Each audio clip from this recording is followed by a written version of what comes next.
In the Stone Age, while others suffered, I led my people to eat well with soup and roasted meat served in bowls, with rice and advanced weapons, thanks to my skills as an elite soldier. Before this, I was the king of special forces. While chasing a criminal, I fell off a cliff. When I woke up, I saw a woman in furs and felt a sharp pain in my leg. From experience, I knew it was a snake bite, so I took a stone knife and cut the wound open. I cauterized the wound. I screamed and collapsed, hoping the heat would kill the venom. After a night near death, I survived. Tough as a cockroach, I ate the meat a woman gave me and asked for more, but she refused. It made sense. After all, in this small tribe of barely 50 people, daily food was extremely limited. Besides, it was winter and food was saved for the strong. I had to find my own food as the weather worsened. I had to find a way to store food. The easiest meat was the fish in the nearby river, less than a kilometer away, but the tribe didn't eat fish or have tools. So I looked for vines to weave a fishing basket and soon brought back a large bundle. I brought the vines to the cave and started weaving, surrounded by curious children who had no idea what it was. They didn't speak. Nearby, some women were busy drying grass.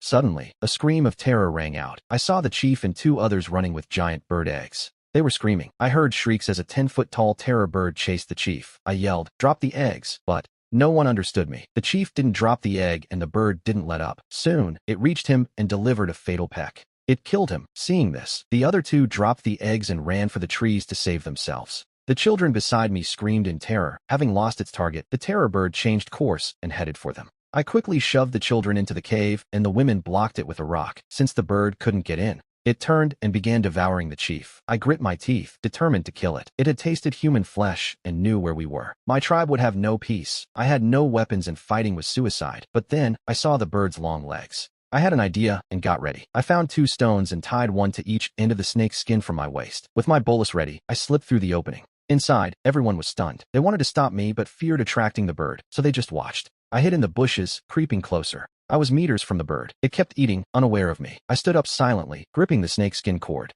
I started spinning the bolus over my head until the cord pulled tight. The bird noticed the movement, shrieked, and charged at me. In the cave, women and children screamed in panic, but I stood my ground. I stayed motionless. At 30 meters, I threw the bolus. The cord shot out, spinning through the air. The bird didn't just sit, it collapsed. It flapped its wings wildly, but couldn't get back up. In the cave, everyone stared in shock. I called 2 boys over to hold the bird's neck while I prepared. I raised a rock and brought it down. The bird's head shattered, and its body stopped twitching. The boys looked at me with fear and respect. I untangled the skin from its legs, tied it back on, and signaled that I was taking the bird's head. When I called them to the cave, they obeyed me without hesitation. Like loyal followers, the 3 of us dragged the bird to the cave. Seeing the massive prey, the people waiting inside emerged. They shouted and rushed out to help. The 2 men from the trees climbed down, seeing how I killed the terror bird alone. They felt great admiration. It was the first time the tribe caught such large prey. In the cave, I claimed the feathers and let them prepare the rest. Now, out of danger, I continued. I spent an hour and a half weaving until the baskets were ready. I used one for entrails and headed to the river.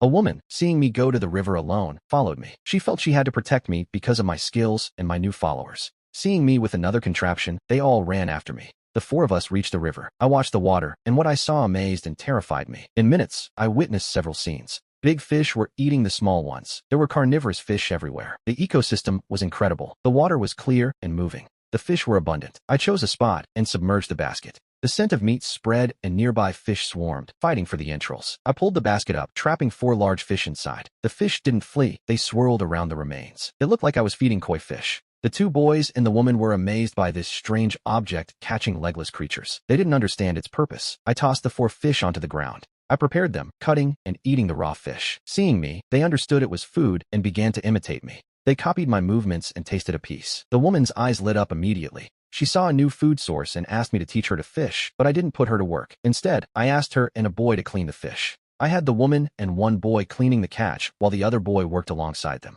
The other boy skewered them on vines for transport. I kept fishing while the fish were still gathered there. I used the basket like a net. Every time I pulled it out, I had a massive harvest. We worked all afternoon and caught over 200 fish, the largest weighing 10 kilos. We couldn't carry it all, so I sent a boy back to call for help. After asking for help, the group finally marched triumphantly back to the cave with our loot. The gathering and hunting parties had already returned. Without tools, they only caught small animals like rabbits and pheasants. Just then, the children arrived. They reached the cave with the fish, showing off their catch. The elders, still mourning the chief, looked up and saw the haul. Their spirits lifted and the tragedy of the chief was forgotten. After preparing the catch, the tribe gathered in the clearing. They piled up firewood and placed the chief's body on top. An elder wearing goat horns lit the pyre. The flames grew, engulfing the chief and illuminating everyone's faces. The children smelled the burning flesh and swallowed hard. There was no sadness. The adults were calm with the new food. I stood back to observe. I observed the tribe. 52 people in total, 8 men, 15 women, and the rest children. The man who had just lit the fire was the elder.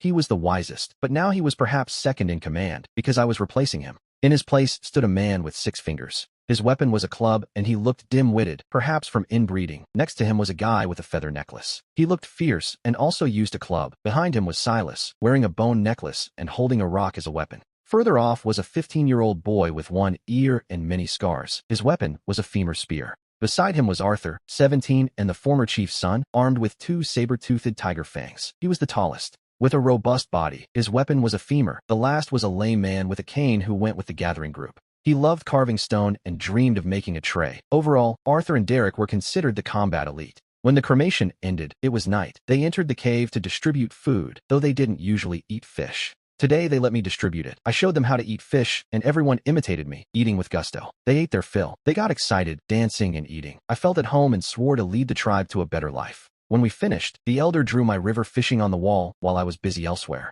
I was teaching the women to weave back baskets with straps so they wouldn't use skins for carrying, improving efficiency. They loved them and took turns trying them on, agreeing to look for more vines tomorrow. To make their own, they gave me 2 deer skins in gratitude. I was the first child in the tribe to wear fur clothes. I wasn't selfish. I kept one and gave the other to the mothers of small children for clothes, since children's resistance is low and there was no medicine. A cold could be fatal, so that deer skin was worth a life. I knew what I was doing. I needed their help, and they wouldn't be ungrateful. The next day, I woke up early after my military routine, feeling thirsty. The water from the pool was still hard for me to drink. It was time to fire some containers. People left the cave, but today they weren't in a hurry. The elder gathered the men because he wanted to choose a new leader to give orders. I decided to join. Among the candidates, the competition was simple. 2 would fight unarmed, and the best would be leader. Soon, Duncan and Derek won. I watched their fights, shaking my head. They had no technique, only brute force. The duel between Duncan and Derek arrived. Derek, at 6'3", looked like a tower, and Duncan didn't know how to start. He wasn't afraid. He screamed and attacked first, but Derek grabbed him with his massive hands before he could react. Derek threw him several meters. He hit the ground and stayed down. Excited, Derek beat his chest while the people screamed in approval. They were accepting the new leader, so I stepped forward. I'm next, I thought. Derek saw my challenge and beat his chest. He roared, but I didn't flinch. I stood before Derek in a combat stance. He looked down at me with disdain. The children cheered for me. I lunged at Derek, stepped on his thigh for momentum, and drove a knee into his chin. Derek collapsed, writhing in pain. The tribe stood there with their mouths open. Derek was the strongest. He shouldn't have been defeated in a second, especially by a child. The elder watched, a powerful feeling rising in his heart. The tribe could become more powerful because of me. Before he could speak, they were already lifting me on their shoulders. They celebrated their new leader. In 2 days, I had brought too many miracles. It was the result I expected. Derek recovered and, still resentful, charged at me. I rolled across the ground and grabbed 2 of his fingers from behind. I twisted them and moved behind him, kicking the back of his knee. He fell face first, and the more he struggled, the more it hurt. The brave Derek cried out and begged for mercy. I let him go and turned to enter the cave. The crowd erupted. The children cheered that a boy had beaten an adult, while the women gathered vines. They wanted me to teach them how to weave baskets. The elder watched the cave with a complex expression until I reappeared. I stood before everyone wearing my deerskin outfit, my hair tied back with snake skin. I looked clean and capable. I chose this style because it's practical. It's a look that signifies a worker ready for action. Under the tribe's gaze, I stepped in and organized the work, adjusting the gathering team's duties. The tribe had 15 adult women, and 6 of them were heavily pregnant. I sent 8 of the others out to gather with baskets. They didn't need much, just a stick each. The 6 pregnant women stayed to mind the home and the toddlers, while the older kids pulled weeds. I had one woman lead 2 boys to the river to fish. Everyone had their tasks assigned. One man, who looked quite depressed, had been tasked with polishing a stone basin. I planned to put him in charge of pottery, but firing ceramics isn't simple, so I gave him a temporary job. Yesterday's fish wouldn't last in this heat without smoking it, so I showed him how and left him to it. Meanwhile, I dug a hole for a 3-level kiln, bottom for ash, middle for wood, and top for the clay. It took hours to build, but it was too damp to use yet, so I called over 2 boys. I had them light fires on each level to dry it out, so it would be ready by the afternoon. With that organized, I went to the river for clay, used a flat pebble as a table, and began kneading it. Soon, a wide-mouthed jar was ready. I made 4 more to dry in the sun, then started on others. I crafted 2-handled pots, dozens of bowls, and small sets of tableware. They were practical, not beautiful, and I wasn't sure how many would actually survive. By mid-afternoon, I put everything into the kiln while the 2 boys and the others watched without blinking. They watched closely as their leader produced vessel after vessel. They didn't know if these would work, but I ignored them and sat by the fire until the gathering group returned. They had a great harvest, baskets of fruit, vines for weaving, 2 turkey-sized birds, eggs, and moles. With over 100 fish caught today, the harvest was impressive. We had more than we could eat. This extra food could be stored for when the women give birth. I waited for the bowls to turn white. I stopped adding wood and let the fire die out. Once it cooled, I would open the kiln while the tired group gathered by the bonfire. With happy smiles, they knew they wouldn't go hungry. I prepared the 2 large birds like beggar's chicken, a delicacy they had never tasted. I had no appetite. The food barely had any salt, which was a precious commodity obtained only through trade. I wondered if I could trade ceramics for more salt. After eating, the women returned to the cave to weave useful baskets. The smaller gathering team harvested even more today. I distributed the furs, so now all the children had blankets. The next morning, I woke up and went to check the firing. A nervous boy pulled the elder over, babbling excitedly. My hopes for salt and soup depended on this. With my heart in my throat, I pried open the kiln lid. I looked inside. The bowls were a brilliant earthy red, smooth as if glazed, and seeing this, the elder, he grabbed a bowl, stroking it with pure excitement. He ran to the cave and returned with a bowl of water, showing the tribe the beautiful vessel. I smiled and kept unloading. The 4 pots and 4 jars came out perfect, smooth, and crack-free. Of the 8 spoons, only 2 survived the heat. Out of 20 bowls, only 12 were usable. As the red pieces emerged, causing a commotion, Sam and David moved fast. They each grabbed a jar and raced to the river, returning quickly with fresh water. The elder stayed calm despite his excitement and asked how I did it. Before I could speak, the boys who helped me explained it to him. I only cared if I could trade them for salt, and told the elder. He looked at me like I was a spendthrift as he pointed to the pieces. He explained in his dialect just how valuable these were. When I finally understood, I was absolutely shocked. 1 bowl was worth a young man or 2 girls. Jars and pots were even more precious since water containers were so rare. Polishing a stone basin took a lifetime. Some tribes traded their own people for containers, thinking more mouths were just a burden. But I believe more people meant more food and strength, bringing new blood to the tribe. With that in mind, I assigned the tasks. The elder and 7 hunters would set out, taking a jar, a pot, and 3 bowls to trade for people and salt. The jar for 2 women, the pot for 2 young men, and the 3 bowls for salt or otherwise for girls. With orders given, they left while I continued organizing the day's work. The trade was with a western tribe. After crossing a mountain and a valley, they arrived at a tribe larger than ours, with about 100 members who had traded goods before. Seeing them arrive, the bald leader of the other tribe came out to meet them. The elder pulled out a bowl and said, "We trade this for salt." The bald leader's eyes sparkled. The bowl was smooth and lighter than their stone basins. He ordered a bag of salt brought out, but the elder saw it and shook his head. "We want more, and also 2 adult women." With that said, the elder pulled out the jar, and the leader was stunned. Such a large basin would hold more water, but he hesitated. It was worth trading 2 women for the basin, but it was autumn, the harvest season. Fewer people meant a smaller harvest. In the end, he accepted, thinking fewer people meant less consumption and a great deal. Soon, 2 women were brought out. They were 2 sisters. The older one carried a frail 4-year-old boy who was motionless and sick. "We took these 2. Trade them for your stone disc. The boy is a gift." The bald leader gestured with disdain, hurrying them along as the elder watched. He said nothing and asked the boy to take out the pot and remaining bowls. "If you want, we will trade these for children." The bald leader already had 1 vessel. Though it was smaller, he was interested but refused. The elder followed my method, gave a demonstration, and cooked a broth. Soon the aroma of meat wafted out. It was wonderful. The other tribe swallowed hard. Meat could be eaten this way? The bald leader, impatient, took the bowl filled with stewed meat. The bald leader tasted the broth and was stunned. What an aroma! The broth was rich with fat, and the meat was juicy. 1 bite revitalized him. For just a few children, he had to trade. The bald leader acted generous and handed them over, even giving orders. They brought a large package of salted food, filling David's basket. The elder nodded with satisfaction. Later, the group returned. 7 had left, and 16 came back with the 9 new members. This harvest was better than a day of hunting. The group hurried, reaching the tribe at dusk, but the newcomers stood paralyzed when they saw the clearing. At the entrance were 4 jars I fired today, for pots, and many bowls. I looked at my pottery smiling. It was the happiest day of my life. While on the other side, hundreds of fish hung. As they dried, the women smiled. It was all meat, and now they could get it themselves. The newcomers watched in awe. A single stone disc was traded for 2 adults. The tribe had meat and many things. It seemed like a good place. The elder brought the people to report to me about their work. 8 naked people. I saw a naked child. They were all thin, but it didn't matter. The tribe had plenty of meat. 1 winter would nourish them. I approached the woman and her son. The boy was motionless with a burning fever.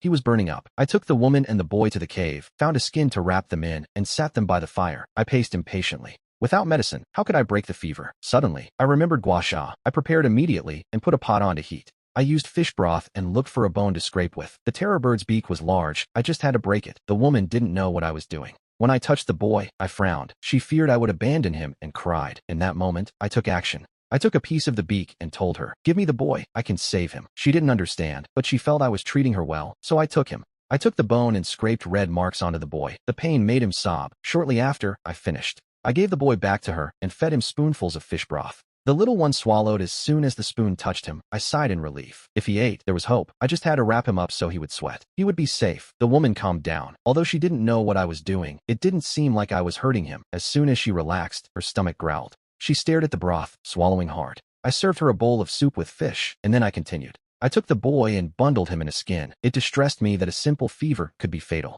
Food was settled, but what about clothes? To get more skins, we had to hunt large animals, but with our current tools, it was difficult. Current weapons were useless. For future hunts, I would search for materials for weapons or traps. I swore that before winter arrived, everyone would have clothes. When they finished eating, the boy woke up drenched in sweat. I gave him back to the woman and tied his hair, naming him Kevin. The woman was overjoyed. The new leader had saved her son. I gave him the same hairstyle as the others to show he was accepted. Then, I crafted my gear, choosing a straight stick. I tied the terror bird bone spearhead to the stick, creating a spear. I broke a piece of the beak to make a dagger. The remaining material I gave to Mark so he could make another. We only had those 2 pieces. The next morning, I assigned the new tasks. Mark would fire pottery, so everyone had a bowl. The women split up, some to gather and others to fish. The children would help with the hunt. I led the party with Mia, Ron, and Scott, plus the brothers Big Max and Little Max, acquired yesterday. In total, a team of 11 entered the forest. Once inside, we fanned out. I guided my 4 young followers, who carried baskets and ropes. Most of the trees were chestnuts yielding over 10 kilos.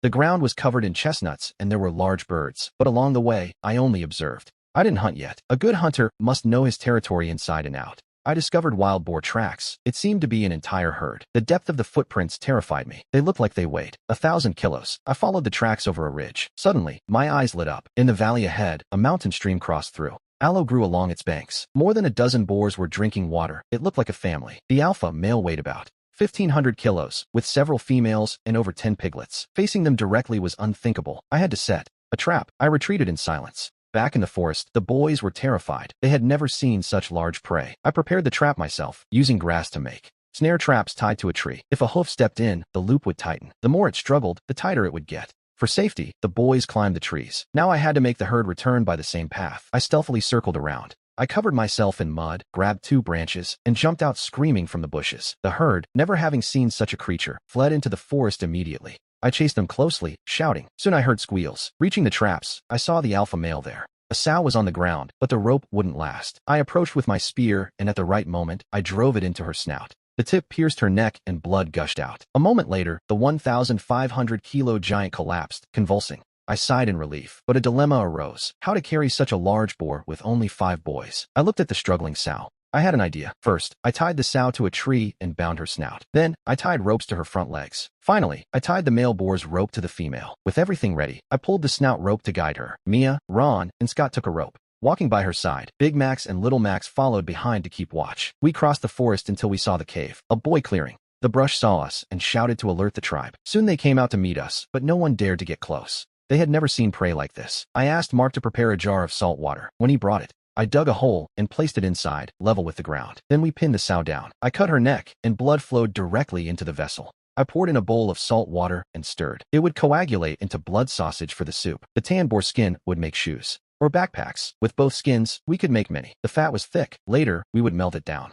The rest, except for the lungs used for fishing bait, was edible. The bones from the skinning were plentiful. We cleaned the large bones to sharpen them into weapons. The entire afternoon was dedicated to processing the 2 boars. It was exhausting but rewarding. Meat hung in the smokehouse, and there was a jar of blood sausage, cooked, along with 3 jars of lard. The children laughed while eating pork rinds, even Kevin. When Mark brought out the pottery at dusk, the group returned. The fishing party brought back hundreds of fish, and the hunters weren't far behind. Pheasants, snakes, bird eggs, weasels, and chestnuts. Most surprising was the large quantity of blood sausage. Kevin's aunt, leading the gathering team, found a new food, a very sweet plant root. Amber, like sugar, could be refined. I congratulated the young woman. At dinner, everyone ate, but the elder looked grim. He began whipping Kevin's aunt with a vine. I remembered that vine was tribal law for punishing those who committed mistakes. Seeing this, I stopped the elder and asked why. He said the root was bait for the demon tree. Whoever ate it would be devoured. Hearing this, I ordered Kevin's aunt to stop giving the root to Kevin. I ordered everyone to stop eating the root, not because I believed him, but in case it was poisonous or addictive.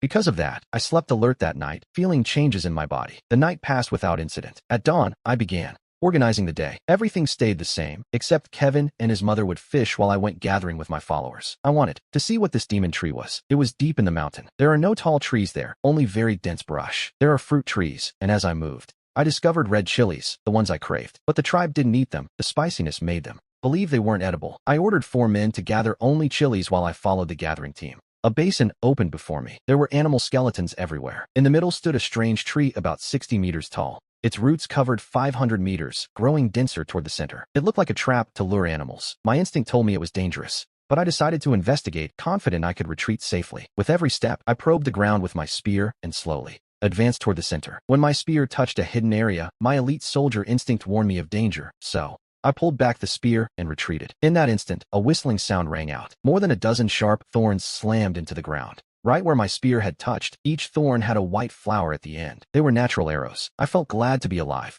I rejoiced, remembering a story. I used my basket as a shield, tied a rope to it, and threw it under the tree. Whoosh, whoosh, whoosh. Many thorns stuck into it. Repeating the action, I collected 2 bundles. Leaving, I said the roots were edible, but only from the edge. I found 100 small demon trees, 3 centimeters thick. They were perfect for making spears. I called the 4 men. They gathered the chilies and took the small trees home. When we arrived, the children swarmed us. We brought everything inside, so they wouldn't get any ideas. To the tribe, what we brought seemed useless. The chilies weren't edible, and the sticks wouldn't kill with one blow, but that didn't ruin my mood. With the time remaining, I wanted to improve my equipment. The thorns were smooth and resilient, about the diameter of a cigarette. As arrows, they would need a heavy bow, which would affect range but offer great penetration. Because of the hardwood, they had to be charred and sharpened for hunting. I assigned a sharpening task to my men. In the future, they would all be equipped with these spears. I still lacked a bow. I could only make a longbow. It's bulky, but powerful. To build it, I needed fir wood, which was plenty in the boar forest. But what concerned me most was the aloe vera I discovered. The fiber from its leaves was ideal for ropes and weaving clothes. Not like linen, but better than animal skin and very resistant. Its sap could treat wounds as an anti-inflammatory and sedative. Thinking of this, I planned to start cultivating aloe vera on a large scale. This way, the tribe would have clothes and wound mortality would drop. The next day, I went to the boar forest. I found 2 fallen fir trees, dry and perfect for bows. I spent a day preparing 10 axes and 10 knives. After a day of carving, a 5-foot longbow took shape. I straightened and polished it for another day. I made the string from pineapple fibers. The arrows were made with the thorns, and for the fletching, I used peacock feathers. I made over 200 arrows. 2 days later, I gathered the tribe. 30 meters away, I hung otter skins and showed them how to throw the javelin. At 30 meters, I hit the mark every time, then demonstrated its use in close combat. The tribe was thrilled. They didn't know their leader was manufacturing weapons for everyone except the youngest. I gave a spear to each person. The hunting team received 3, 2 for throwing and 1 for combat. The children coming of age had to practice every day. Besides clearing weeds and playing, they had to train. The white spear was striking, and the tribe loved it. It was the only long-range weapon besides stones. Then, I demonstrated the bow. At 100 paces, I fired 5 arrows and all hit the otter skin. Everyone was amazed and wanted to touch the bow, but I only showed it to them. I wouldn't hand it out yet. Manufacturing was difficult. After introducing the spear, I made leather boots. The boar skins, once softened, became very resistant. I made sure everyone had a pair. Except for my boots, the rest used boar skin soles, and the upper part was sewn with small animal skins. I made Kevin's boots myself, knee-high and lined with soft fur, very warm. The boy showed them off. After making them, the tribe's skins ran out. The weather grew colder, and we urgently needed more. With enough ceramics, the lame man would fire bricks to build a larger kiln or walls. The children's weeding task was nearly finished. The land outside the cave was clear, ready for building or farming. I thought of England in the 11th century. There was a tree to plant, but for now, I had no seeds. Wild pineapple grew on the mountain, harvested once a year. I prepared to go further to find large herbivores. Gear, weapons, food, and tools, all ready. After giving instructions, I left with my basket. The elder worried. He'd never seen anyone survive a night outside. Herbivores live in meadows, so I had to leave the forest. By noon, the trees grew shorter.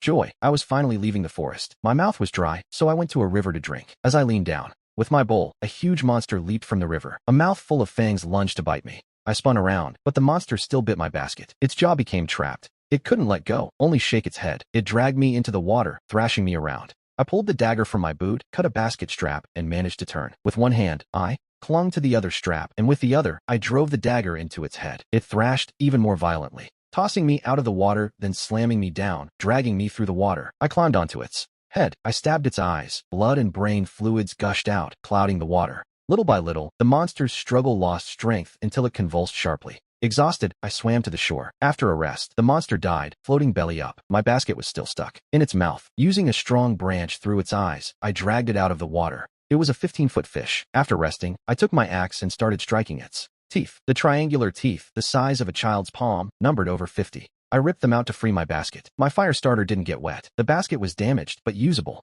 As I thought about making a fire, I heard footsteps. Turning around, I saw a pale-skinned woman with a young girl. They stared at me, terrified. They screamed and ran. An object remained on the ground. I approached, and it turned out to be a wooden bucket made from a hollowed trunk. They must have come for water, fleeing, and leaving the bucket behind. Maybe they would bring more people, and they did. The woman returned with members of her tribe. They wore white fur robes, and their skin was very pale. The group was stunned to see the fish. A man who looked like the leader looked at me and pointed at the bucket. I understood. With my spear, I pushed the bucket toward him. The leader took the bucket, muttered something, and pointed at the fish. I didn't understand his words, but from his gestures, I guessed his intention. So I acted. I stepped aside. The group struck the fish with fury. Some women wept. The leader smiled. He beat his chest and extended his hand to me. I was perplexed, but I saw his smile. He didn't want to fight. Hesitating, I bumped my fist against his. He laughed and hugged me, saying more words. Communicating with gestures, even though the language was a barrier, the signs allowed us to connect. During the exchange, I told him I came from the other shore and was looking for a horned animal. He nodded, understanding. He told me his tribe had been devoured by that fish. To thank me, he invited me to his tribe. I saw it was getting late and the distance wasn't far, thinking that maybe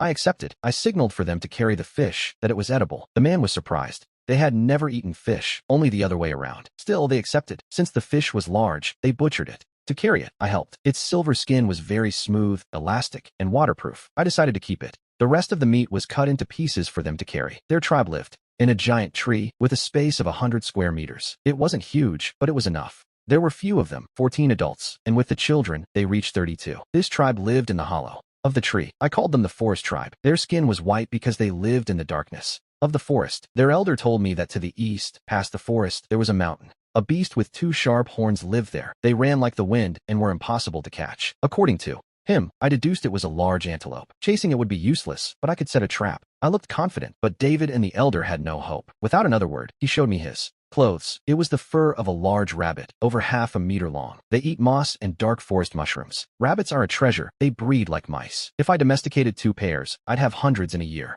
David led his people to gather mushrooms as bait. Soon a fat rabbit appeared, and they swarmed it. I pulled out my bow and arrow. David stared, stunned. With a whistle, my arrow pierced a rabbit's neck. I gave him an arrow as a symbol of friendship. By midnight, I had killed over 10 rabbits. We split the loot, skins for me, meat for the tribe. Now I just needed to gather more for my people. I could use the horned beasts to pull carts. The next morning, I said goodbye to David and headed out. I left the forest, and a vast prairie opened up before me. I saw herbivore tracks and readied my bow. I laughed with joy. I saw a herd of blue antelopes the size of donkeys. They would be perfect for labor. Their sharp horns were dangerous. One attack could be fatal. I realized it was their mating season. I would control the male, and the others would follow. I hid behind a bush and prepared my bolus. I saw my chance. I threw the bolus, entangling the male's legs. He hit the ground bellowing. Like a cowboy, I threw my lasso, catching 2 females. The rest of the herd panicked and scattered. I tied their legs. To break their pride, I used my axe to remove their horns and cauterize the wounds. The horns would never grow back. The 7 beasts, once furious, were now docile. I tied them together.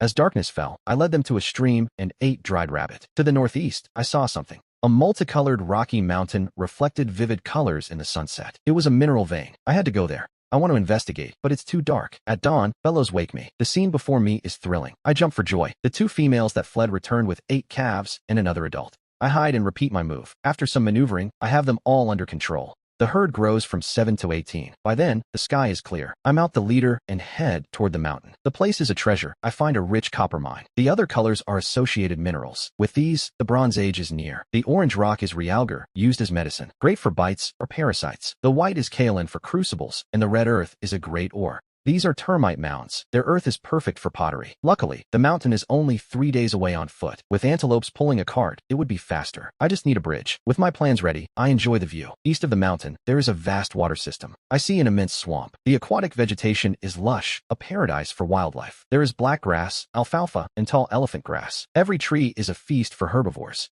The tribe is perfect for cultivating these. My rabbits and this herd depend on them. There is also wild chive and water celery. Taking them will provide vitamins. By mid-afternoon, I collect a bag of seeds. I tie it to a female's back and hunt for dinner. Soon, 2 of my arrows bring down a giant prehistoric goose. It falls. I pluck the feathers from my arrows and plan to roast it to restock my meat. But as I crouch by the water to clean the bird, I make a discovery. Rice, rice, more rice. It's everywhere. Back at the village, they keep watch. To increase production, David uses brute force. If he sees a burrow, he digs it out. If they don't come out, he uses fire and smoke. The method is effective, and he captures several litters. But this destructive hunting brings misfortune. In this season, all tribes are stockpiling food. The cannibal tribe is no exception. Their food is humans. They eat the men. They keep the women. The day I go to the swamp, the cannibal tribe is attracted by David's fire. The group consists of 40 adult men. Their weapons are stone axes and spears. They are formidable. The 2 leaders ride young mammoths. Our tribe, even with all its members, cannot match their numbers. Facing such an enemy, David and his people flee. The cannibal tribe pursues them.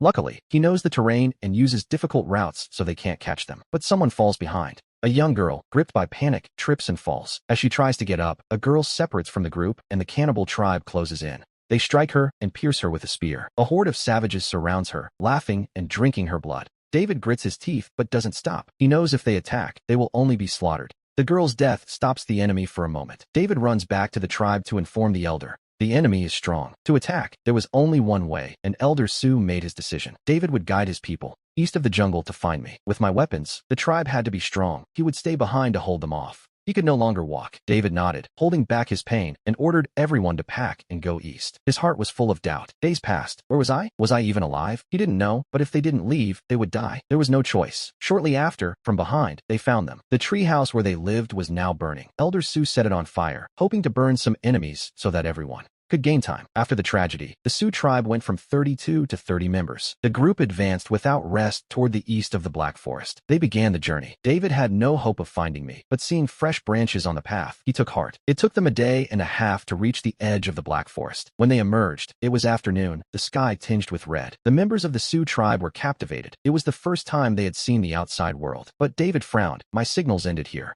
He didn't know where to look. Confused, he noticed traces of a campfire by the stream. Approaching, he saw animal tracks. Among them, the marks of my boots. David sighed in relief. He knew I was close, so he told his people to rest. While they fled, I was in the swamp, searching. Finding rice among the reeds was not easy. Suddenly, I had an idea. Waterfowl like that plant. I just had to look where they gathered. Thinking this, on one hand, I rowed, and on the other, I struck the water. Suddenly, from a nearby reed bed, a flock took flight. I followed their direction. As I approached, a rice field with heavy stalks appeared. My eyes sparkled with excitement.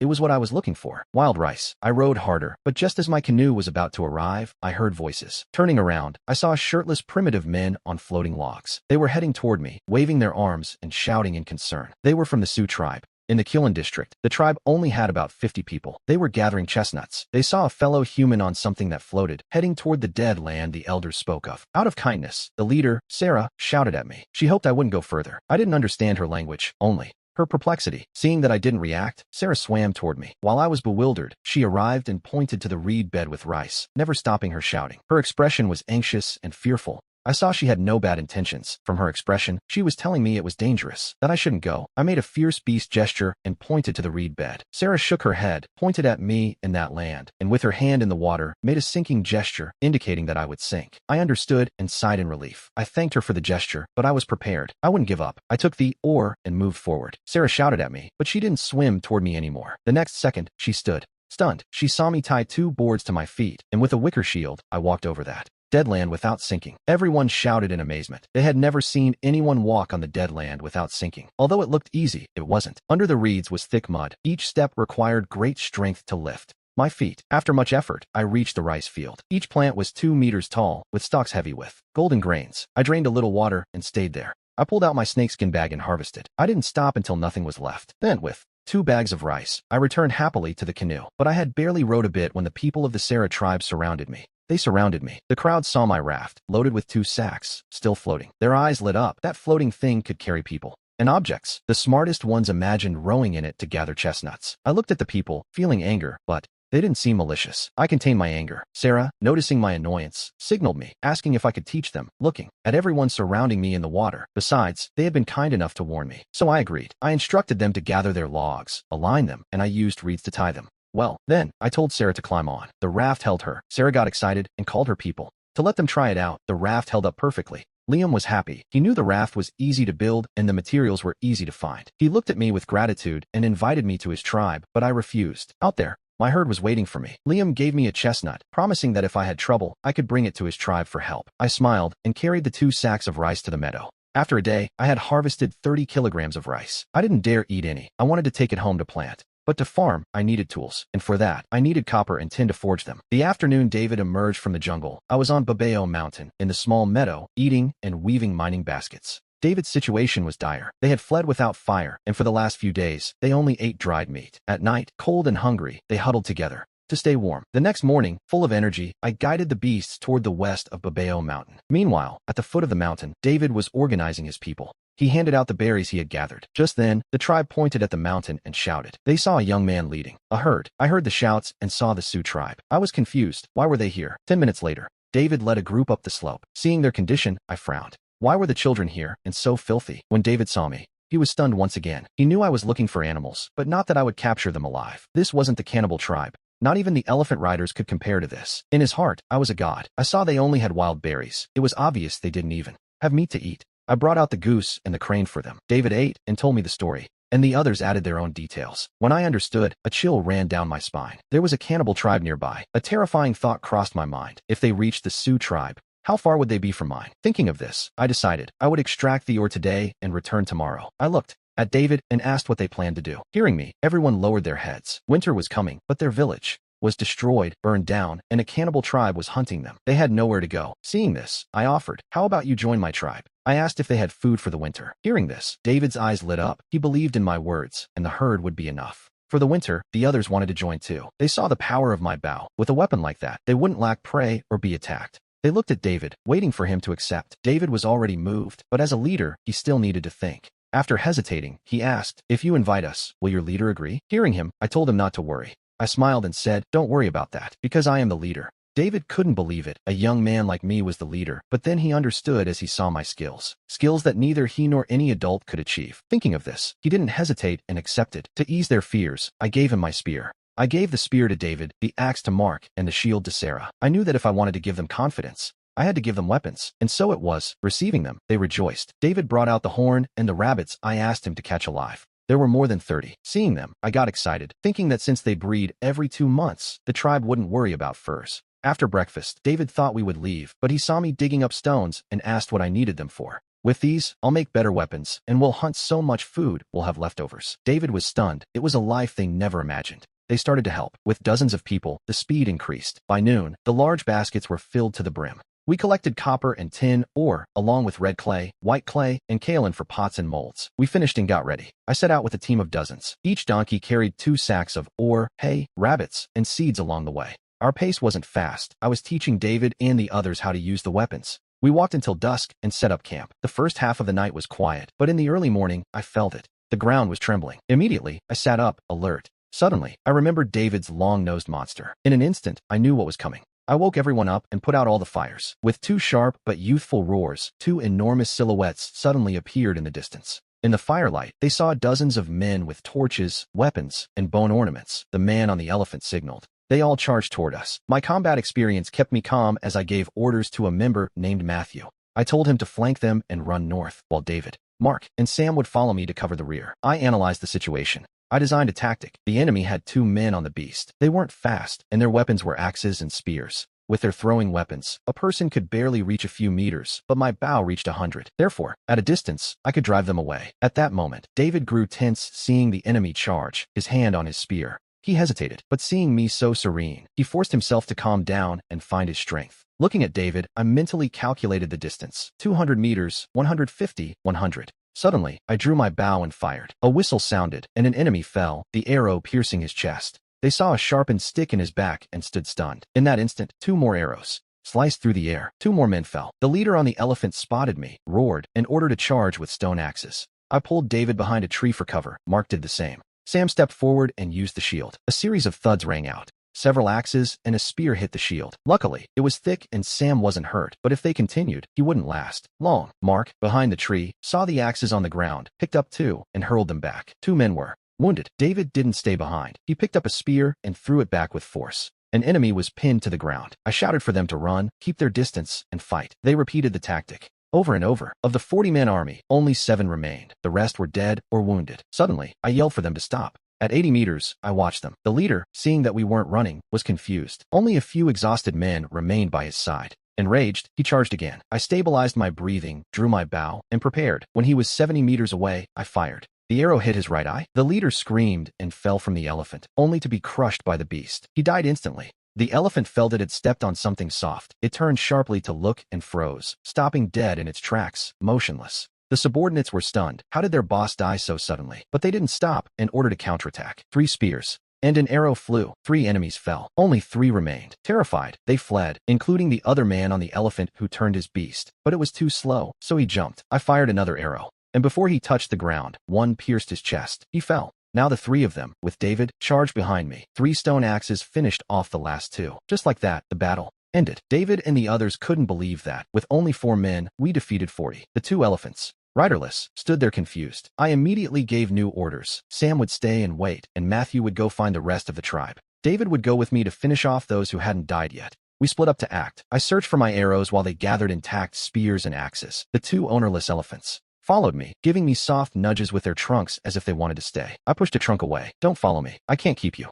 They were monsters that could weigh 15 tons. How much would a creature like that eat? David said there were only 36 bodies, 4 were missing. I had a bad feeling. In the dark forest, it was impossible to find them, so I let it go. At dawn, Sam and Matthew returned. I waited for them to sit and eat. I asked David to distribute the recovered weapons. Now everyone had one. The animals ate hay, but 2 strangers were mooching food. The hay for 2 meals vanished instantly. My head throbbed, and I raised my fist to drive them away. As I raised my fist, one elephant looked at me pitifully, almost crying. The other curled hay with its trunk and offered it to me, as if saying, "It's delicious. Take it, don't kick us out." I smiled sadly. Reluctantly, I took the hay and stuffed it back into its mouth. I gave them hay to eat, then called everyone to leave. After moving on, I saw they were still eating and sighed with relief. I thought I'd lost them. The Shubuluo tribe from the dark forest didn't know the sunlit landscape and were very excited. On the way, they flushed out pheasants. I fired an arrow, and by afternoon, the harvest was good. Toby was at the river with his mother, looking north. His mother said I had gone that way, and since then, they went every day. They went to the river to fish, waiting for my return. Suddenly, Toby saw figures in the forest. With his sharp eyesight, he recognized me.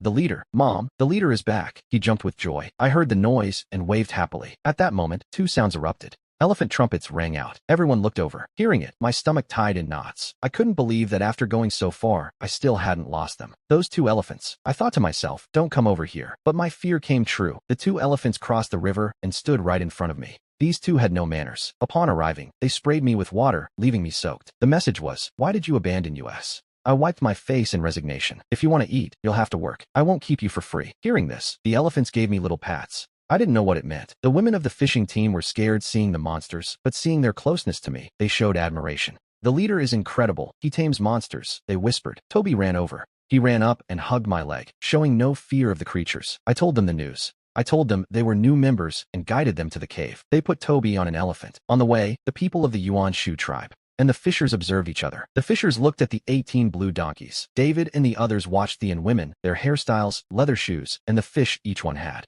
Each woman had a white-shafted spear, David's favorite. Seeing that everyone had one made him envious, but now he belonged to the same tribe. He got excited. I guided the Shu tribe back to the Yin tribe. Upon seeing me, the Yin people shouted, "Leader!" The people of the Shu tribe were drawn by the sound. Seeing the scene, they were stunned. They saw beautiful pots, countless fish at the entrance, and also a wounded boar. It weighed over 1,000 kilos, and I was pleased. The hunting team had mastered the spears. David finally understood the strength of the Yin tribe. Finally, he trusted that they wouldn't go hungry here. The children in the village and on a hill were facing 4 new beasts. They were the things they feared most. That grass would be enough to feed the animals all winter. I told them I had tamed the 4 beasts and they could help us work. Nearby, there were many red bricks. Silas said he was firing 4 kills a day and had even made a new tool for the children. He showed it to me proudly. Seeing the lame man's invention, I was speechless. It was a wooden rake. I praised his potential as an inventor. I asked him to make pottery for the newcomers tomorrow. Speaking of pottery, the elder said the Scorpion tribe had come to trade a few days ago. They paid with a lot of food, enough to last a long time. After inspecting the work, I began organizing the animals. I put the rabbits in a corner of the cave and built a stone and mud enclosure for the winter. 3 of the rabbits were pregnant and pulling out their fur for nests. The others, only a month or 2 old, stayed in the pen. The animals were large. By springtime, they would become breeding machines. The baby rhino didn't need watching. He stayed by the grass. I tied the blue donkeys to a tree so someone could look after them. With the chores done, dinner was ready. First, I held a ceremony for the new members. No one minded their hairstyles. In fact, they liked them. It made them look more energetic. Since they caught a boar today, we had pig's blood soup for dinner. They added vegetables and made several pots, along with the pheasant I had hunted. We had chestnut stew and 10 roasted fish. Everyone also received a serving of fruit. The sweet and sour meal united the old and new members as they ate and laughed. Later, I asked the elders to teach the newcomers leatherworking. While they learned together, I took a charred branch and drew a map of the outside terrain on the wall. It was a rough sketch of the cave, the stream, and the forest. I wondered how to plan the 3,000 acres in front of the cave. If it were all rice, we could never finish it. Besides, planting only rice was impossible since this was dry land. Rice grows in paddies, and converting dry land into paddies was a monumental task. Then there was the housing for the newcomers and newborns. The tribe now had 97 people. The cave was no longer enough. In the future, we would have to build houses on this land. Housing, rice paddies, orchards, a farm, warehouses, pastures, a foundry, and a carpentry shop. It all required careful planning. To achieve this, the first problem was the rice paddies. I planned to build a square city in the center with residential areas, a farm, and warehouses. With the foundry and carpentry shop inside, the city would house 5,000 people. It would take several years to complete in phases. Next, I'd dig a moat around it. Using the excavated earth and bricks, I'd build a wall to protect us from beasts and outsiders. With the moat as the center, an artificial river would be dug, and then the earth would be moved. By diverting the eastern stream with bypasses, the water would return to the creek, forming a system. In this river network, small irrigation canals would be dug. The moat and artificial river would be 4 meters wide, while the stream was 8 to 9 meters. By narrowing the channel, the flow wouldn't change, but the river's speed would double, making hydraulic works like water wheels easier. The plan was to use the cave as the center and measure 200 meters on each side for the city, so as not to delay construction. The first phase of planting, phase 1, would be digging the canal. The calculated canal would be 700 meters long. The excavated earth would become bricks. The second phase was digging the moat. There was no rush since the cave was habitable. The third phase was the wall, planned with a 4-meter base, 2-meter top, and 5 meters high. Trapezoidal with 4 gates, 1 per side, and a 4-meter moat. No one could cross it. The fourth phase was the 700-meter return river. The excavated earth would become bricks. The excavated earth would become bricks for houses and buildings. The project would finish in 3 to 5 years. Otherwise, I feared that the cave would no longer be enough. The next morning, I organized the tasks. There was much to do, so gathering stopped. The newcomers hadn't escaped yet. I assigned Silas to make pottery and the children to cut grass, tying it into bundles for storage. David, Hunter, Big Max, and Ben. Max went to the mountain to bring trees for spears. The women split up. One team went to the valley I visited to gather plants. Molly saw 6 pack animals with baskets for transport. Another team went to the forest to scrape bark from white wax trees. It's good material for wax, and I plan to use it for bronze molds. I assigned the remaining men to felling trees with thick trunks. The trunks would be for shelters and the branches for firewood. I planned to make charcoal to smelt copper. The more, the better. The pack animals transported it. If they couldn't, they'd ask the baby rhino for help. The people didn't understand. They thought we should store food, but I told them the reserves were enough. We had enough to last until spring. If we kept fishing, the population would suffer. So I let the fish spawn and sent the teams out. I got to work. First, I used firewood to make charcoal. Then, I used kaolin and clay to make crucibles and ladles for refining and alloying. Next, I used fire clay to make square casting molds. I would cast copper and tin plates, then adjust the proportions for different tools. Once everything was ready, I built the furnace. I mixed clay, broken pottery, and straw to make a mud paste. With it, I built 4 cylindrical furnaces, each 40 centimeters wide. This way, I could fire them all at once to save time. I used python skin to make bellows. Silas didn't understand, but in his heart, he felt great anticipation. When I finished the preparations, the most primitive smelting team was complete, just waiting for the charcoal to burn and the furnaces to dry. Big Max and Hunter worked all day bringing spear shafts, but the woodcutters struggled. They broke 3 stone axes. I told them to continue tomorrow. Whoever did well would receive new equipment. They were confused. The stone axe was the best they'd seen. Could there be something better? Their anticipation grew. After dinner, everyone relaxed. During my downtime, I melted wax. Once it solidified, I carved tool shapes with a bone knife and covered the models with clay. I left a small hole, waited for the clay to dry, then heated it to pour the melted wax out from the inside. This gave me a hollow mold. The remaining wax made demolding easier. Though it was tedious, it was quite precise and avoided waste since the wax could be reused. The next morning, the people took the pack animals out. Under my instructions, they understood that beasts could help with the labor. Big Max and 3 others stayed behind to help me with the bellows. Silas's pottery was ready, so he assisted me today. He was smart, so I decided to teach him smelting. I wouldn't do this work alone. It was better to find an apprentice. I lit 2 of the 4 furnaces. David and Ben worked the bellows while Big Max and Hunter added charcoal and ore. With the bellows, the flames roared. Soon, the ore melted, and liquid copper flowed through a slit, accumulating into a piece of copper mixed with slag. I processed the tin ore the same way. It melted in minutes. I used a branch to pull it out. From the ashes came 2 pieces of impure metal. I repeated the process, and after a few hours, I had a pile of it. I lit the furnaces. I waited for the temperature to rise and put copper and tin in crucibles. Once liquefied, I skimmed off the impurities with a spoon. Using a ceramic rod, I poured the liquid copper into molds to cool, then did the same with the tin. Silas and the young men watched. They stared as the liquid metal solidified before their eyes. They didn't understand and were completely amazed. When the metal plates cooled, I hurried. All the plates were ready. It was noon. Under the sun, the plates reflected a dazzling light. Everyone stared open-mouthed, having never seen anything so beautiful and shiny. Kevin approached, touching everything. "Leader, what is this?" I patted his head. "This is called tin. Stay here, I'm going to get a few things." Kevin nodded and whispered copper and tin while I brought tools and molds immediately. I began smelting bronze. I put the plates in a crucible, waited for them to melt, mixed them, and poured. The first batch was axes and hammers. I poured the hot alloy into the mold, and white smoke rose. I waited for the temperature to drop. I broke the mold with a stone. Among the fragments lay a large axe with a golden glow, bigger than a firefighter's axe. I tasked Silas with sharpening the axe while I prepared to cast other tools, sharpeners, and plates. I also assembled saws, knives, and chisels. I also made spearheads. At dusk, the work stopped. The large golden axe blade was sharpened and fitted with a handle. The first bronze axe.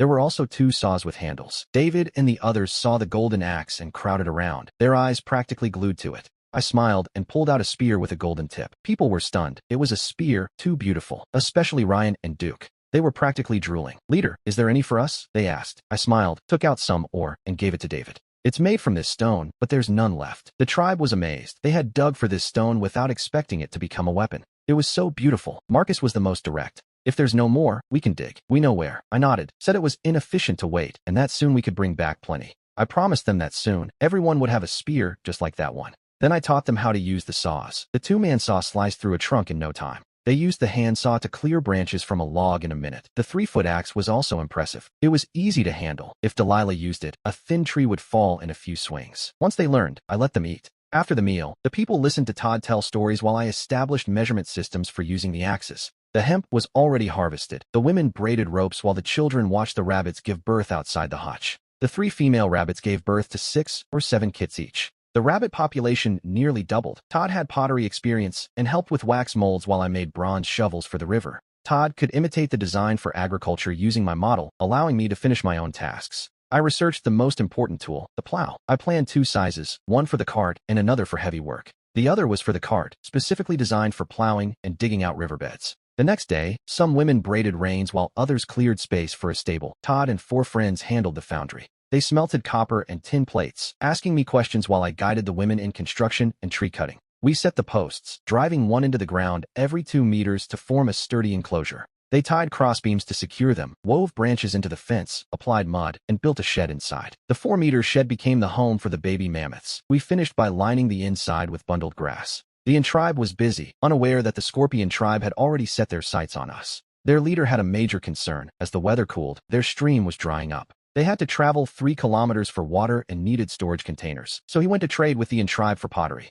He failed to get the ceramics, and the idea of a raid began to form. In his mind, the men were weak. They had fewer than 10 men, while we had 15. Plus, last time he made long stone spears, he thought defeating and robbing us would be easy. Taking our pottery and food wouldn't be a problem. That morning, Silas led his men out. Armed with several spears, they marched toward the tribe, ready to defeat our hunting party and then loot the settlement. In the forest, Arthur and Joe were already busy felling trees. Today they worked fast. With 3 axes and 2 saws, in just half an hour, they could obtain a clean trunk. That was the speed of just one group. The team had 10 men in 3 groups, dropping 3 trees every 30 minutes. The last man was Mason, in charge of transport. He guided a grazing mammoth nearby when suddenly, a group rushed down from the opposite mountain. Each one carried a spear. Mason screamed toward the slope and pulled the mammoth to flee. Hearing him, everyone stopped working. They grabbed their weapons to fight. Silas and his men chased them to the slope until, with several whistling sounds, 2 mammoths were hit. They trumpeted and fell. The other 4 ran frantically toward the tribe, dragging the fallen bodies behind them.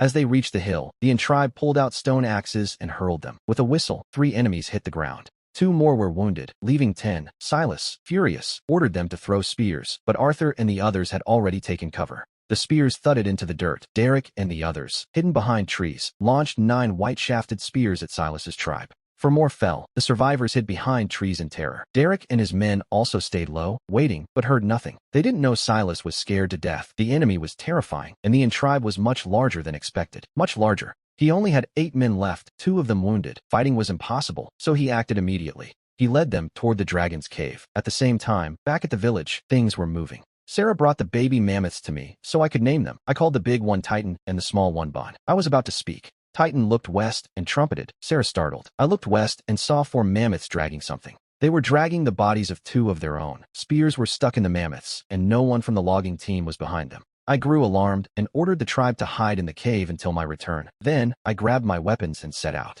I took my bow, my arrows, and my gold-tipped spear. I mounted Titan and rode west with Bun following. Following the blood trail, Titan carried me fast into the forest. Suddenly, people appeared carrying golden axes. It was Arthur and the others. I was puzzled. Why were they here? No one seemed hurt. Joe brought the team to me and explained everything. Hearing it, I wondered why Silas and his people had attacked us. They attacked us, but it didn't matter why. If they harmed my people, they would pay. Not even death would be enough for those bastards. I wouldn't let my soul rest until they paid. I brandished my spear and led the loggers toward Silas's tribe. We reached Silas's tribe after 2 o'clock. The clearing was empty, and the entrance was blocked by a massive rock. There was a crack where they were spying. Silas was terrified the enemy would come for revenge, and his fear came true. The enemy had arrived. The leader had a gold-tipped spear and rode a giant beast. In that moment, Silas regretted everything. If only he had known the enemy was this strong, he never would have attacked. I noticed the spying eyes, grabbed my bow, drew back, and notched an arrow. A sound rang out. A cry of pain. The arrow pierced Silas's eye. Go move that rock, I ordered.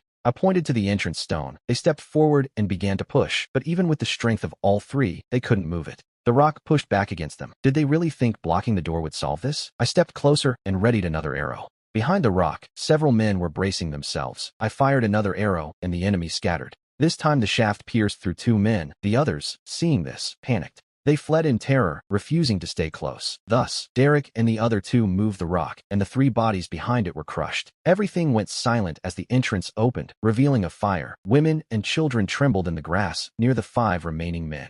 3 held spears to protect them, while 2 wounded men lay in the grass. I entered with my spear, and Arthur and the others followed behind me. The 2 wounded men on the ground trembled, begging for mercy. Who asked for forgiveness while holding a weapon? I brandished my spear and knocked down the 3 remaining spears. 1 wounded man grabbed a hidden stone to resist. I aimed my spear forward and, with a dry thud, struck him directly. I pierced his left chest. Everyone on your knees. Whoever resists, dies. I shouted with fury. Fear weakened their legs, and they collapsed to the ground. Derek, find their food and take it. Then I turned to them. Your leader attacked us first. You can't blame me. I did this because of him. I wanted to absorb them. To avoid grudges, I blamed their leader, but I overestimated their loyalty to their own tribe. They didn't care about their leader, only their food. The women saw Derek taking their meat, and, distressed and nearly crying, they went to beg me. I looked at them calmly. If you join my tribe, you will have food. No one will freeze. Whoever wants to join, come with me now. As soon as I spoke, several of them stood up. They followed behind me, then more, until in a short time only 1 seriously wounded man remained on the ground.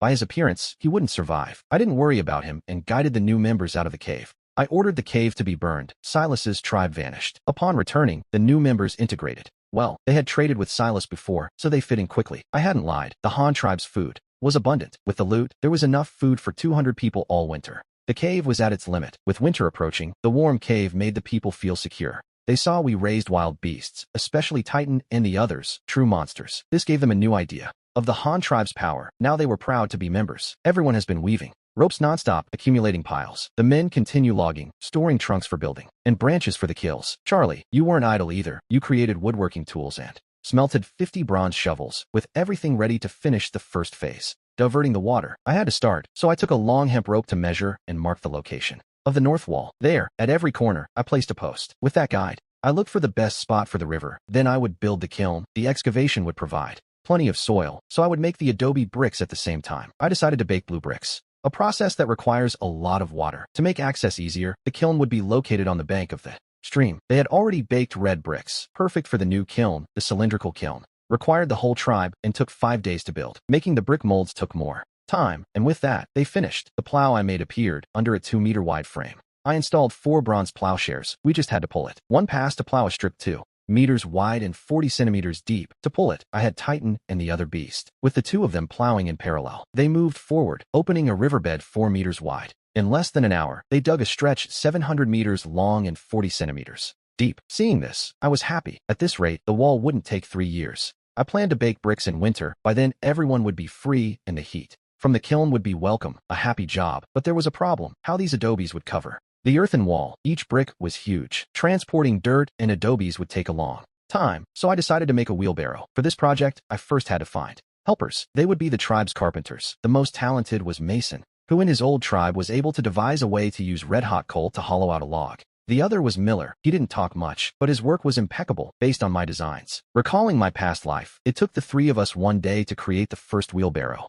For the construction, the people were fascinated with the new tool. It was less exhausting than carrying by hand, but I wasn't optimistic. When turning, the wheelbarrow wobbled from side to side. Like that, it wouldn't last. I saw the problem and improved it by lengthening the wheel axle. After giving instructions to my assistants, they got to work. The improvement was quick. 2 hours later, the new wheelbarrow was ready. This time, the wheelbarrow didn't wobble, and efficiency increased. I decided to mass-produce the second model. The first batch would be 30 units. Between men and women, there were dozens of adults. The wheelbarrow, for hauling dirt, would be useful. Then, the team of 3 carpenters, at a rate of 2 days. For every 3 wheelbarrows, equipped the crew. The water diversion moved fast. The adobe work, once slow, now progressed faster with the wheelbarrows. On the 18th day, a trench 698 meters long and 4 meters deep stretched out before me. I stopped the excavation. The remaining 2 meters would be dug when diverting the water. The tribe returned to their routine. The men cut wood for building, and the women returned to gathering. It was never enough. The 30 wheelbarrows were ready for future copper mining.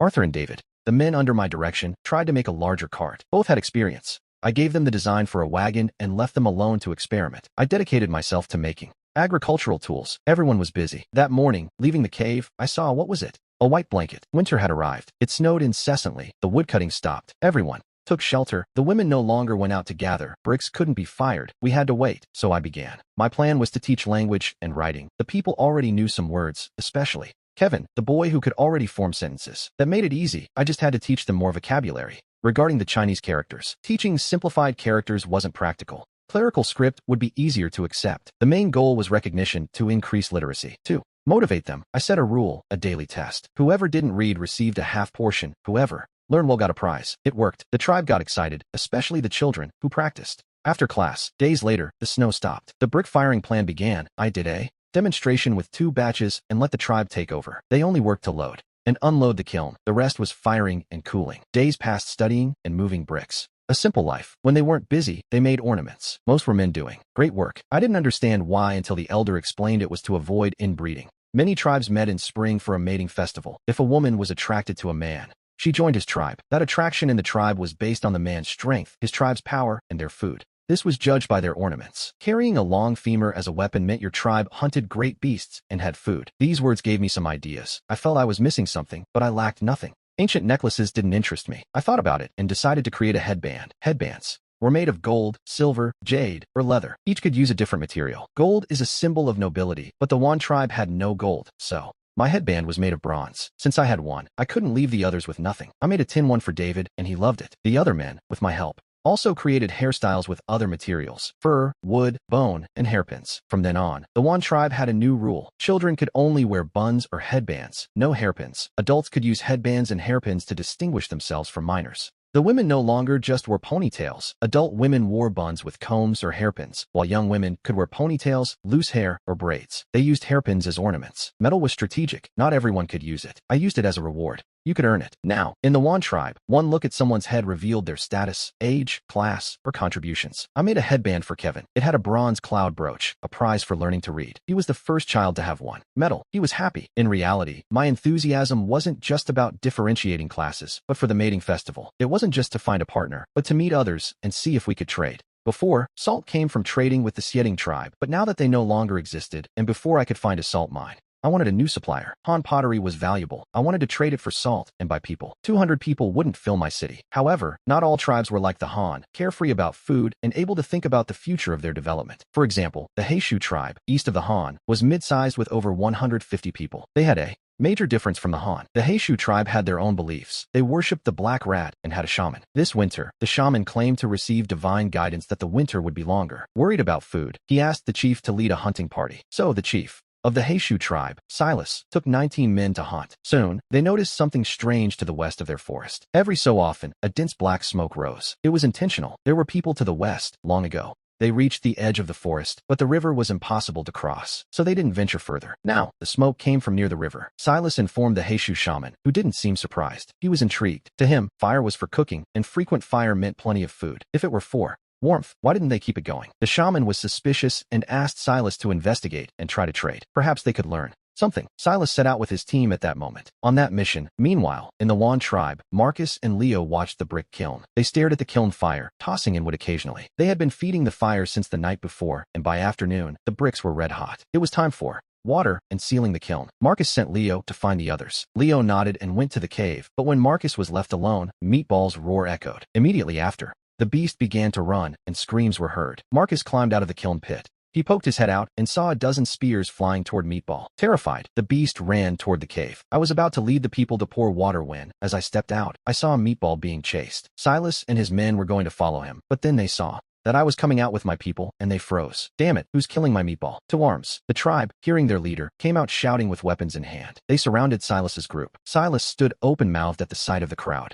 They all looked fierce. I wore a crown, a brooch, and a gold spear. My gaze was icy. The formation behind me was even more dazzling, blinding. Each one had a bronze shovel, not to mention their power. The formation alone was enough to paralyze Silas and his people with fear. Meatball, seeing that I had control, returned and stood behind me, roaring at Silas with newfound courage. I patted him to quiet him down and turned to Silas. He is our beast. Why were you attacking him? Silas was bewildered, but he saw how close I was to it. He didn't expect they could control a beast like that. But what surprised him more was Titan, even larger than Meatball, who at that moment heard the commotion. He ran up next to Meatball, staring at the surrounded group. Silas and his men nearly wet themselves with fear. There's another one. Seeing Silas's shock, I frowned and signaled the elder to ask who they were and what they were doing. The elder stepped forward and spoke to Silas with words and gestures, translating my words and introducing me. Silas apologized. He didn't know the beast had an owner. That's why they hunted it, to survive. Finally, with tears in his eyes, Silas revealed his purpose. I didn't expect them to want to trade food, but they actually had something that interested me. What do they have to trade? Silas hesitated, mentioning stone vessels. They are essential for any tribe. This time, the elder intervened.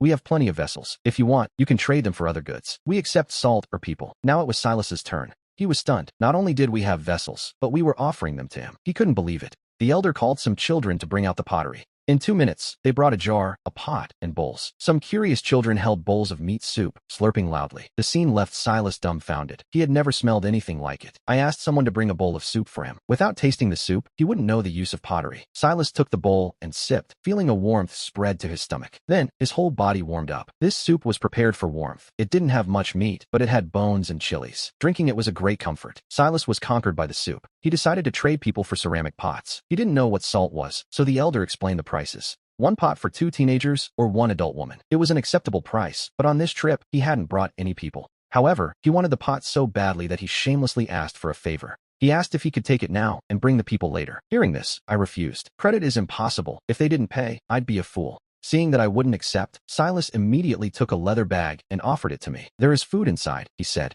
It's not much, but we hope to take 1 dish. Next time we will bring people. Did he think I lacked food? Carelessly, I opened it. And looked inside without interest, but I was shocked. My eyes locked onto the contents. They were peanuts. In my mind, dozens of dishes appeared that I could make with them. Roasted, boiled, fried, or even peanut butter. This was a great find, beyond just its nutritional value. The most important thing was that I could extract oil from them. If we planted them in large quantities, we would have oil for cooking. That fat could be used for soap, candles, and explosives. They were a strategic resource. I suppressed my excitement. It took me a moment to regain my serious face. Where did you get this? Silas gestured frantically to explain. Until I finally understood. It came from the god his tribe worshipped. The rats would dig up the peanuts from their burrows. They knew where to find them, so they weren't rare to them. I nodded in silence and took a basket. A basket full of peanuts could also be traded for ceramics. With the shell still intact, Silas couldn't believe his luck. That I would give him such a deal. Excited, he agreed to bring more. Silas took the basket, a pot, and a ceramic bowl. I even gave him a spoon as a gift. As they walked away, I felt a chill. An unknown tribe had reached my cave.